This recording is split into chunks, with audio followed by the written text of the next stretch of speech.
Hello students, welcome to this session of chemical kinetics. In this session we are going to discuss about the rate law. We have already discussed about the rate of a reaction. So what is it, or how can the rate of a reaction be defined? It is a change in molar concentration of the reactants with time, or the change in molar concentration of products with time or in the course of a chemical reaction. So that as the reaction proceeds, the molar concentration of reactants decrease, whereas the molar concentration of products increase. So what has to be done is, in the rate expression, or the rate which is written as rate with respect to the reactants, there is a negative sign in front of the reactants, whereas in case of products there is a positive sign. As in the course of the reaction, the concentration of reactants is decreasing, whereas the products is increasing. Now in this session we are going to discuss about the rate law. See, there is a relationship between the rate of a reaction and the molar concentration of the reactants. Right? This was first proposed by Goldberg and Waite in the form of the law of active masses, or the law of mass action. It's not the law of active masses, it is law of mass action. Right? So we'll be discussing about the rate law in this session. So let's start our session here, students. Rate law. So the first attempt in order to explain the relationship between rate of reaction and the concentration of reactants was given by Goldberg and Waite. So they attempted it to just determine the relationship between the rate of reaction and the concentration of reactants. See, the effect of concentration on the rate of reaction was first studied by Goldberg and Waite in 1867, and they proposed the law of mass action. This you would have done in your previous grade and in the chemical equilibrium. Now what is this law of mass action? Law of mass action states that the rate of a chemical reaction is proportional to the active masses or the effective concentration of the reacting species, which is raised to the power its stoichiometric coefficients. Say for example, see, I'm writing a reaction like this. Say 2A plus B gives C. So according to law of mass action, what will be the expression? Rate is proportional to the effective concentration or the active mass, which is represented by a square bracket, raised to its stoichiometric coefficient, that is 2, and B raised to its stoichiometric coefficient, that is 1. And in this case, rate is equal to K, that is the rate constant, effective concentration or the active mass raised to the stoichiometric coefficient, that is 2, and B, the active mass of B. So this was proposed by Goldberg and Waite, and this is called as the law of mass action.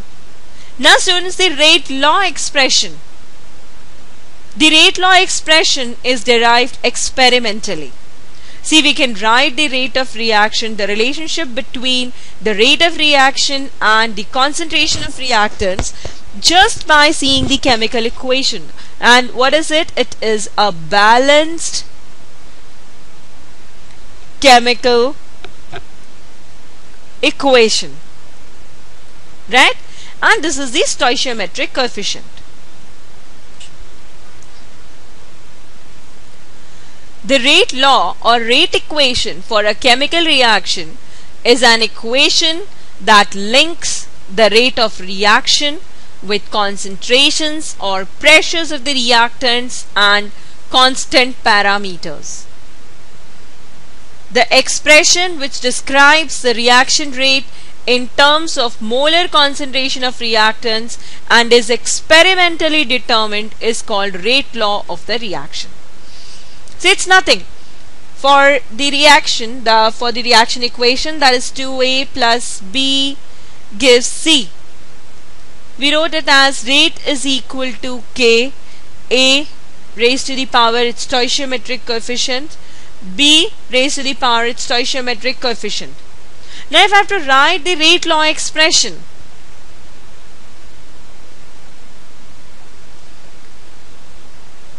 now in this case the coefficient is determined experimentally, right?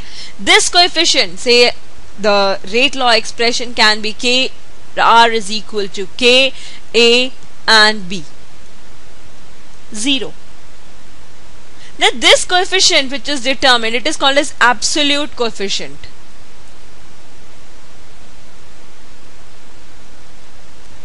And this coefficient is determined experimentally. Now it suggests that if the concentration of A is doubled, the rate of reaction also will be doubled. If the concentration of B is changed, there is no effect on the rate of the reaction, right? So the rate expression, this can be written according to the law of mass action also, but in this case the coefficients are the stoichiometric coefficients. That is, the coefficients are present in the balanced chemical equation, but the rate law expression, it is determined experimentally, and it tells us how the rate of the reaction varies with the change in the concentration of the reactant. Say if it's 1, it suggests that if the concentration of A is doubled, the rate will be doubled. That is, the rate of reaction between A and B will be doubled. But if the concentration of B is changed, there is no change in the rate of reaction between A and B, right? So this is determined experimentally. Now we'll be taking an example. This is an example, that is the reaction between nitrogen dioxide and fluorine. What is the product form? It is NO2F. Now according to the law of mass action, what is rate equal to, or rate is proportional to the molar concentration of NO2 raised to the power its stoichiometric coefficient, that is 2, right? We have to take this coefficient from a balanced chemical equation, and the molar concentration of fluorine. But the rate law is determined experimentally, and according to that the rate is equal to K, NO2 raised to the power 1 and F2 raised to the power 1. So it is determined experimentally that the reaction proceeds in 2 steps. First the slow step and the other one is the fast one. In the slow step, what happens? That nitrogen dioxide combines with fluorine, forming NO2F and fluorine, that is single atom of fluorine. Now this single atom of fluorine quickly combines with NO2, forming another molecule of NO2F. So this is how 2 molecules of NO2F are produced. Now you can see that in the slow step there is a single molecule of NO2 and a single molecule of F2, right? That is, change in the concentration of this NO2 and F2 is affecting the rate of reaction. Now the rate is determined with the slow step. Why so? Because in the fast step the reaction proceeds very fast. It is difficult to determine the rate, right? So the rate is written according to the slow step. Now here the slow step involves the 2 reacting species, that is nitrogen dioxide and fluorine. So the rate is written as rate is equal to K, NO2, the molar concentration of NO2 and F2. The rate of reaction depends upon the change in molar concentration of the species involved in the slow step of the reaction, right? And in a reaction which completes in more than one step. See, the reaction which completes in a single step, there you have to just take up that, there also the rate is determined experimentally. See, the rate law the rate of reaction which is determined experimentally is termed as the rate law. Now you can write the rate of the reaction with the help of the balanced chemical equation also. That is according to the law of mass action. But remember, rate law is determined experimentally. And in a multi-step reaction, the rate of the reaction depends upon the slow step of the reaction. Right? Now in this equation, there are the entities, the molar concentration of nitrogen dioxide, and this is one K. What is K? K is the rate constant. Right? Now let's discuss about the rate constant, about the properties of the rate constant. K is the rate constant. Now what is it? The rate is equal to K into, I can say, the molar concentration of, say, any reaction, that is A to the power A or B to the power B. Now how will we determine K? K will be equal to the rate divided by A, that is the molar concentration of A raised to the power A, molar concentration of B raised to the power B. So what will be K equal to? The rate constant for a reaction at a given temperature is the rate of reaction when molar concentration of each reactant is unity, or 1 mole. If the molar concentration of A and B is 1 mole per liter, right, that is, it is unity, then the rate constant of the reaction is equal to the rate. The rate of a reaction when the molar concentration of the reactants is unity is the rate constant. Right? Now let's discuss about the characteristic of rate constant. So characteristics, you can say. So likewise, in the topic of, say, chemical equilibrium, say where in case of reversible reactions, the chemical equilibrium, an equilibrium is attained. That equilibrium is called as what? The dynamic equilibrium. Why so? Because it appears as if the reaction has been stopped, but it doesn't. The reaction proceeds, but with a very slow rate. There, the rate of the forward reaction is equal to the rate of the backward reaction. Right? There also you would have studied about the equilibrium constant. Now in this case, in case of this rate of reaction, here we are determining the rate experimentally. This K is called as the rate constant. Now the rate of any reaction depends upon the value of the rate constant and increases as the rate constant increases. See, if the value of rate constant is high, it means that the rate of reaction is high.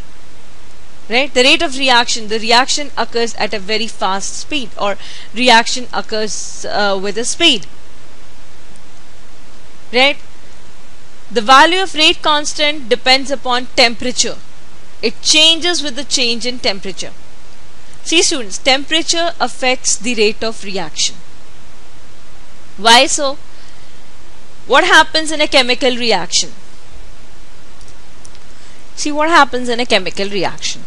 We can take a simple reaction of the combination of, say, hydrogen with iodine,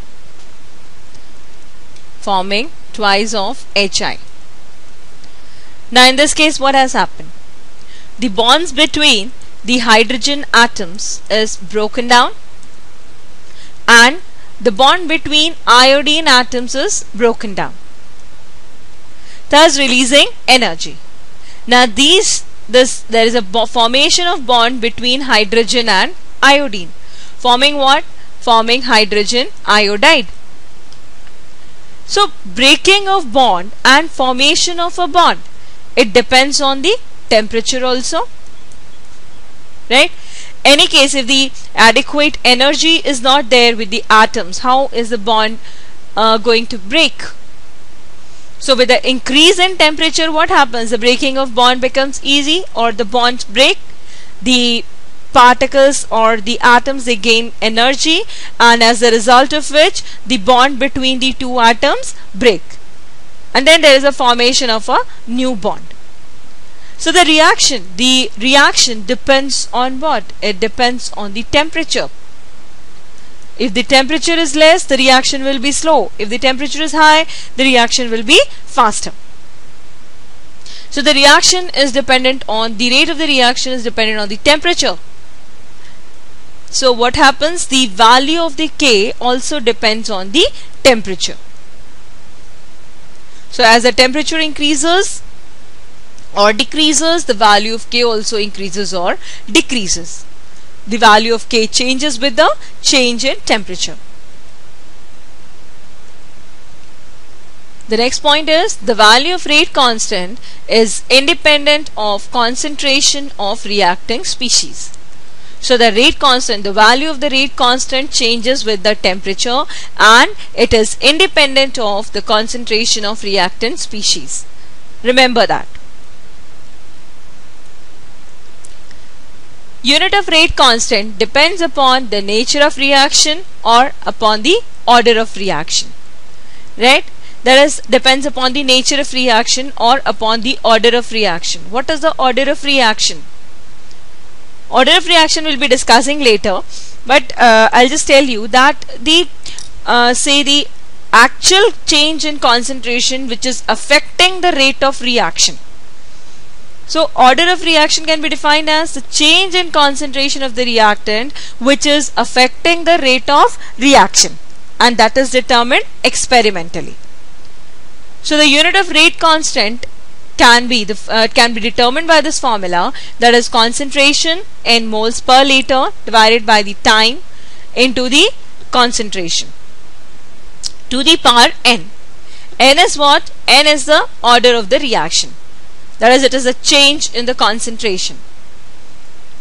Right? There is a change in concentration of the reactant which is affecting the rate of reaction. So I'll give you one example. Say if I am taking here acetic acid or ethyl acetate, we can simply take it as ethyl acetate. Now the hydrolysis reaction of ethyl acetate, it forms what? It forms the acetic acid, that is CH3COOH, acetic acid and ethyl alcohol. Now in this case, if I am writing the rate according to the law of mass action, what I'll do? Rate is equal to K into the active mass or the effective concentration or the molar concentration of CH3COO C2H5 and the molar concentration of H2O. But if it is the rate of the reaction is determined experimentally, the expression for it is rate is equal to K into CH, K not into K, and the molar concentration of CH3COO C2H5. That is, the rate of reaction is independent of the active mass or the molar concentration of water. Right? And it is determined experimentally. So it is what? The rate is proportional to the molar concentration raised to the power 1. Now this one is the order of the reaction. That is, only the change in the molar concentration of ethyl acetate affects the rate of the reaction. The change in molar concentration of water is not affecting the rate of reaction. Clear? So it is a first order reaction. Now this N which is written here is what? Is the order of the reaction. So what is the unit of rate constant? It is mole. Concentration is expressed by mole per liter. So mole 1 minus N, liter N minus 1 and time minus 1. Here see concentration is written as N. Concentration is expressed in moles per liter. So we can say that the concentration to the power N and time to the power minus 1. It is concentration is N minus 1. Right? So rate is written as mole, or the unit of rate constant is determined by mole to the power 1 minus n, liter to the power n minus 1, and time minus 1. So this will determine the rate of the unit of the rate constant. There is one important point. The coefficients of the reacting species involved in the expression according to the law of mass action are called stoichiometric coefficients, while those involved in the expression according to the rate law are known as actual coefficients. Right? Why actual? Because they are determined experimentally. Right? It is the change in the concentration which is affecting the rate of the reaction. Whereas in case of this, when you are writing the rate according to the law of mass action, the coefficients are what? They are taken up from the balanced chemical equation. So the coefficients which are used in the expression according to the law of mass action are called stoichiometric coefficients, while those involved in the expression according to the rate law are known as actual coefficients. Remember this, students. The actual coefficient and stoichiometric coefficient may be either the same or different depending upon the type of the reaction. Now let's discuss about the order of reaction. So what is the order of a reaction? So rate law expression we have discussed. What is it? The rate, which is the rate law expression, is determined experimentally, right?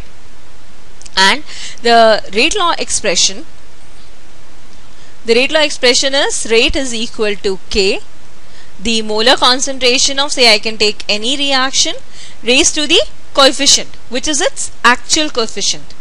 It is determined experimentally, and what it explains, that the change in the molar concentration of A is affecting the rate of reaction, right? So this A, I told you, the coefficient is the order of the reaction. Say order of reaction is the sum of the coefficients of the reacting species that are involved in rate law expression for the reaction.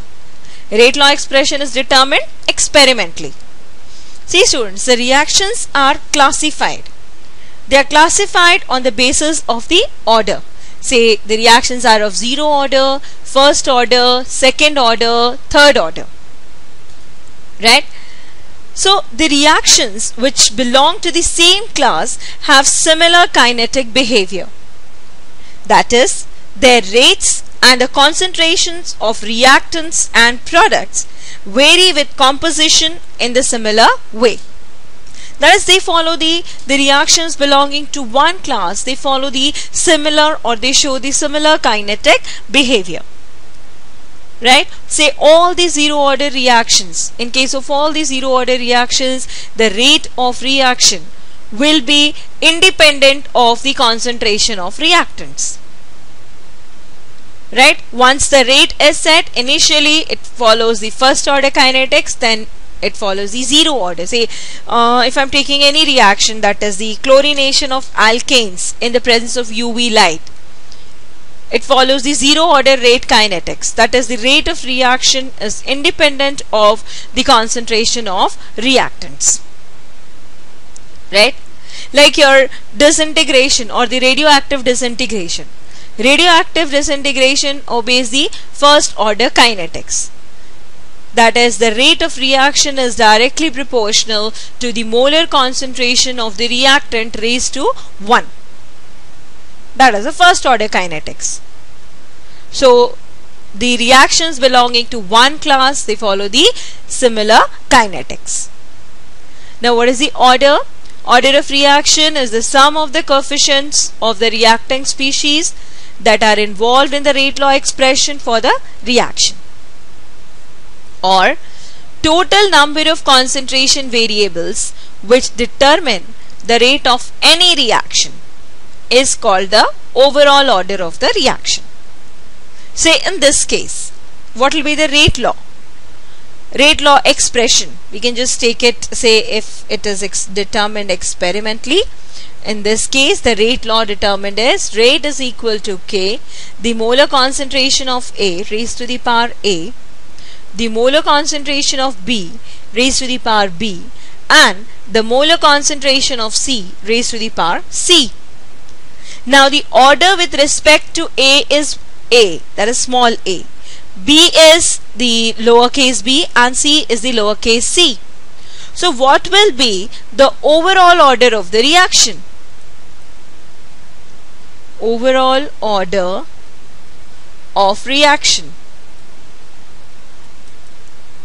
So this will be equal to A plus B plus C. So this is the overall order of reaction. See, if I am taking an example, that is N2O5. What is N2O5? It is nitrogen pentoxide.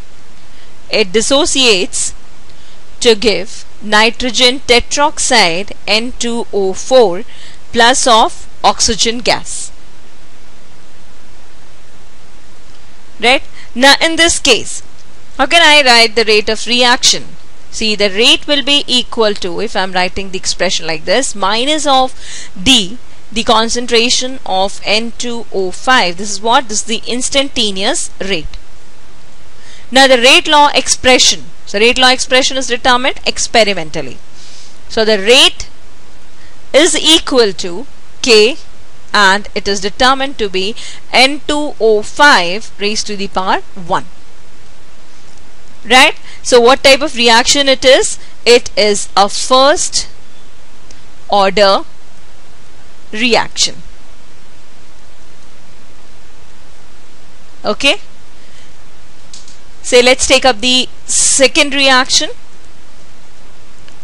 This is N2 plus thrice of H2 forms what? Ammonia, that is twice of NH3. Now it takes place on the surface of molybdenum, that is the molybdenum iron catalyst is there. Now this reaction obeys the zero order kinetics.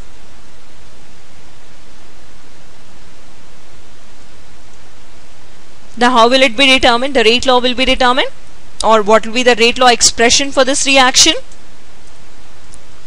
It is following the zero order kinetics, that is at the place of coefficient there is 0. So the rate will be equal to K, molar concentration of nitrogen to the power 0 and molar concentration of hydrogen to the power 0.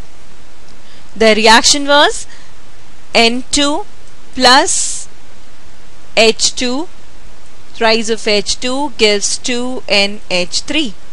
Now this is the rate law which is determined experimentally. Okay, and the rate is independent of the molar concentration of nitrogen and hydrogen. Now if I am writing the rate according to the law of mass action, what will be this? It will be rate is equal to K, N2 to the, that is the stoichiometric coefficient, it is 1, and H2, the stoichiometric coefficient is 3. So this will be the rate according to law of mass action. And this is the rate law expression which is determined experimentally, and it is determined that it is a zero order reaction. I can take another example. So I'll give you another example. That is, say H2 plus I2 gives 2HI, that is hydrogen iodide. The rate law expression for this equation is rate is equal to K, the molar concentration of H2 to the power 1 and molar concentration of I2 to the power 1. These are what? These are the actual coefficients. Now in this case, students, the actual coefficient is equal to the stoichiometric coefficient. Fine. So in this case, what is the order of the reaction? 2. So it is a second order reaction. So the reactions are classified into zero order, first order, second order. Right? And why they are classified? Because the reaction belonging to a particular order follows same kinetics. Right?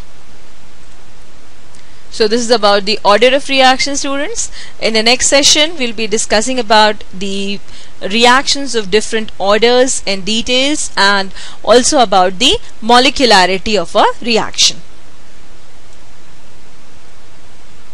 I hope you have enjoyed this session, students. So we'll be meeting in the next session and we'll be discussing about the reactions of different orders and also the molecularity of the reaction.